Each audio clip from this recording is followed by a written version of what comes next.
As the saying goes, well-behaved women rarely make history.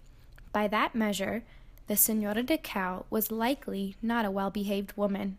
She was a leader, a ruler of her people, a warrior, and a history maker, as her tomb is the first and so far only evidence of a woman who was buried with the level of ostentation and reverence normally reserved for a high-ranking man. Buried deep in a tomb at the Cao Viejo site built by the Moche people on the beaches of the northern coast of Peru rests the Señora de Cao, as she has been dubbed because of her lavish burial that marks her obvious importance. Buried around 450 CE, the Señora de Cao's tomb is more like a room in a home than a hole in the ground. A room in the northwest corner of the tomb overlooks a decorated patio, under which her tomb and the tombs of her 3 sacrificial companions lie. The walls above her tomb are painted with stylized depictions of catfish and rayfish. Located against the northern wall are 3 companion tombs in a row, filled with people and artifacts to accompany the Señora into the afterlife. The central grave is considered the most important of the 3 companion tombs, which contains a very young person, likely 12 to 13 years old, whose tomb is filled with ceramic vessels decorated with the same rayfish and catfish motifs as the walls above, and an intricate leather and copper vest stylized to look like a person, face, hands, and feet included. Also in this tomb was a stirrup vessel depicting an individual using a lime dipper. Perhaps this person buried with the Señora was there to guide her in her spiritual journeys. The burial of the Señora de Cao is presently the highlight of the Cao Viejo site. The Señora's grave was separate from her companions, alone and in the front, as if she is leading them. There are many funerary offerings, mostly ceramic vessels and objects.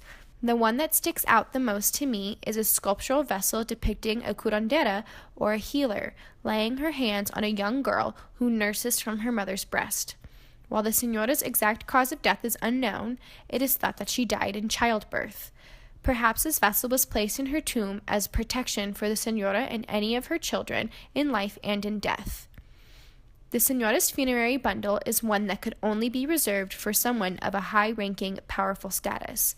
Her body was wrapped in 26 layers, with each layer containing personal objects, embroideries, and paintings that hold significant meaning.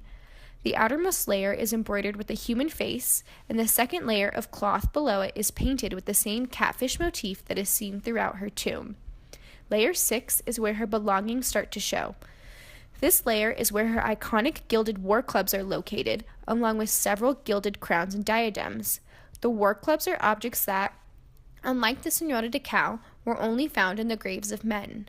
Layer 17 contains the clothing the Señora wore when she was alive, and one of her dresses is embroidered again with the catfish motif. By layer 19 and the ones that follow, the gilded copper mask that covers the Señora's face and the rest of her body begins to show.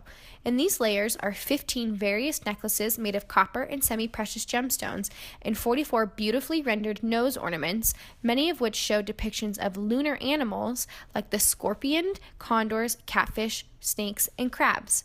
The nose ornaments are made out of a dual combination of gold and silver, copper, and gilded copper. The duality symbol is common amongst the Moche people. Like the war clubs found in her funerary bundle, the Señora's body rests on 23 gilded ceremonial spear throwers with animal depictions on the handles. The iconography on these spears, in addition to the fact that they are spears, are generally associated with men, war rituals, and hunting. To find these objects buried with the woman reflects her powerful status. The Señora de Cao's body was preserved and mummified excellently, a rarity, especially having been buried right on the coast. Her skin is so well preserved that we can see all of her extremities are completely covered in intricate, highly symbolic tattoos. The discovery of the Señora de Cao shatters many preconceived ideas about the Moche culture. Her burial and the objects with her, such as spear throwers and war clubs, are all symbols of enormous power that, until her discovery, had only been associated with men. Because of the Señora de Cao, we know that women can hold powerful, predominant roles in the fabric of early Moche life, making the Señora de Cao an early precedent for centuries of powerful women.